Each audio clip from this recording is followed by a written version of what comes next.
युद्ध के बीच ईरान से फतवा भी जारी किया गया है।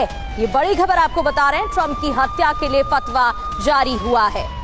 जी हां, स्थितियां जो है वो बद से बदतर होती हुई नजर आ रही हैं। मकारम शिराजी जो कि ईरान के ग्रैंड मुफ्ती हैं, उनकी तरफ से फतवा जारी किया गया है। युद्ध के बीच ईरान से ये फतवा जारी हुआ है। आयतुल्लाह खामनेई के मारे जाने के बाद ट्रंप की हत्या के लिए फतवा जारी कर दिया गया है। ईरान ने खाड़ी के रास्ते बंद कर दिए हैं। रिटेलिएशन ईरान की तरफ से लगातार जारी है और अब ईरान की तरफ से, ईरान के ग्रैंड मुफ्ती की तरफ से यह फतवा जारी किया गया है जिसमें ट्रंप की हत्या का जिक्र है। संजय सॉय साहब, यानी ईरान ने यह तय कर लिया है कि अमेरिका के सामने सरेंडर का तो दूर दूर तक कोई इरादा नहीं है, बल्कि जितना जवाब दिया जा सकेगा उतना दिया जाएगा। यानी सारी हदें क्रॉस करने के लिए ईरान भी तैयार नजर आ रहा है इस वक्त। इसमें कोई शक नहीं है समीर। देखिए, फतवा जारी कर दिया और अमेरिका की धमकी, इजराइल और अमेरिका के अटैक्स, खमेनी की डेथ, इन सब के बाद भी इनके अटैक्स जारी हैं। और यहाँ पर एक चीज़ और कहना चाहूँगा समीर, ये बड़ा सोच समझ के हमले कर रहे हैं, वैसे नहीं कर रहे हैं। जो पास में है, जैसे दुबई हो गया, ओमान हो गया या कतार हो गया, वहाँ पे ज़्यादा ड्रोन के द्वारा हमले कर रहे हैं क्योंकि कम रेंज में वो पर्शियन गल्फ को पार करते हैं, नीचे उड़ते उड़ते जाते हैं समुद्र के ऊपर, फिर हमले करते हैं। इजराइल के ऊपर वो मिसाइल से हमला करें, जैसे आप अभी फोटो दिखा रहे थे, तो ताकि वो मिसाइल को बचाएंगे। बैलिस्टिक मिसाइल का हमला है ये। बैलिस्टिक मिसाइल सीधा ऊपर जाती है, सीधा नीचे आती है। तो ये जो दिखा रहा है कि बड़ा सोच समझ के प्लान तरीके से काम चल रहा है वहाँ पर। ये टॉप लीडरशिप जाने के बाद भी जिस प्रकार से आयतुल्लाह खमैनी को उम्मीद थी, उन्होंने लीडरशिप को नॉमिनेट किया हुआ था 4 लेवल डाउन तक, हर लेवल में, चाहे वो सेना हो, प्रांत हो, डिपार्टमेंट्स हो या उनके अपने उत्तराधिकारी हो। तो ये सब देखते हुए मेरे हिसाब से इस समय में जो माहौल है वो बद से बदतर हो रहा है और कोई कंट्रोल में आने वाला नहीं है। सवाल सिर्फ एक है, सप्लाई चेन वाला। मेरे ख्याल से ईरान ने बहुत बड़ी संख्या में बना लिया था और ड्रोन बनाने में माहिर है। रशिया तक को ड्रोन सप्लाई कर रहे थे, बैलिस्टिक मिसाइल बनाने में माहिर हैं। और देखा जाए सैंक्शंस के बाद होते हुए भी ये इतनी बड़ी संख्या बनाने में सफल रहे। मुझे ऐसा लगता है समीर कि कहने की जो अभी एक्सरसाइज हुई थी यहाँ पर रशिया और चाइना के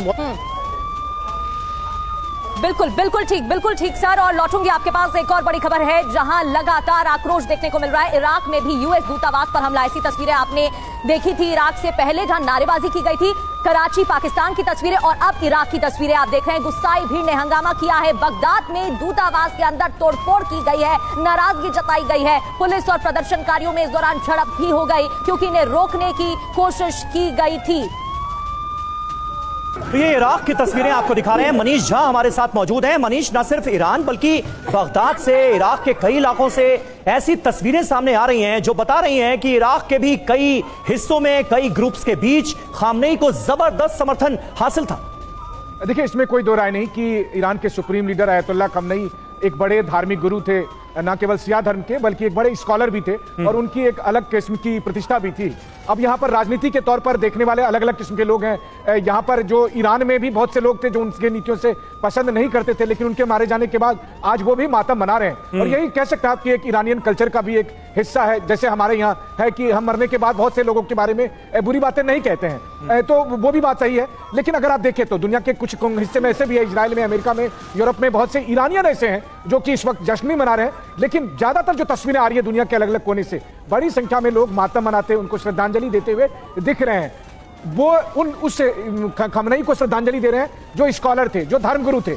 लेकिन जहां तक ईरानियन रिजीम का सवाल है, ईरानियन रिजीम को लेकर बहुत हद तक अमेरिका में, यूरोप में और दुनिया के बहुत से कोने कोने में ये माना जा रहा था कि खमनेई के बाद इस रिजीम का खात्मा संभव हो सकता है। और इसीलिए इजराइल और अमेरिका के इस ऑपरेशन के बाद उन्हें ये लग रहा है कि अब जो है नया ईरान बनता हुआ दिखेगा। ये अलग बात है कि वो ईरान शायद टुकड़े टुकड़े में बढ़ता दिखे, लेकिन कैसे? क्योंकि मनीष, यहाँ पर गवर्निंग काउंसिल का गठन किया गया है जो अब खामनेई की जिम्मेदारी संभालने वाली है। लेकिन क्या वो काफी होगा? कौन आगे जिम्मेदारी लेगा? क्योंकि यहाँ ईरान की तरफ से बातें तो बहुत बड़ी कही जा रही हैं। देखिए, कागज पर तो ये सब कुछ ठीक सा लगता है कि सुप्रीम लीडर थे, सुप्रीम लीडर के बाद राष्ट्रपति थे, सुप्रीम कोर्ट के चीफ जस्टिस थे, स्पीकर थे, उसके बाद जो है सो एक गार्जियन काउंसिल थी, एक एक्सपेडिशनल काउंसिल थी और अब गवर्निंग काउंसिल बनाई गई है। लेकिन फिर वही बात है कि यहाँ गवर्निंग काउंसिल में जो लोग बचे हैं, अगर वो अमेरिका विरोधी नीति को अपनाते हैं तो वो भी कितने दिन तक सस्टेन कर पाएंगे। याद करिए कि हमास के साथ, हिजबुल्लाह के साथ यही सब कुछ तो होता रहा। लीडरशिप खत्म होती रही, उसको रिप्लेस करने वाले लोग आए, फिर वो मारे गए, और तब तक अमेरिका और इजराइल का ऑपरेशन चलता रहा। इसीलिए मुझे लगता है कि इस वक्त जो व्यवस्था की जा रही है वो व्यवस्था पहले जैसी व्यवस्था नहीं होगी। देखिए ईरान बदल गया है। कल की घटना के बाद ये ईरान वो ईरान नहीं है जो पिछले 47 साल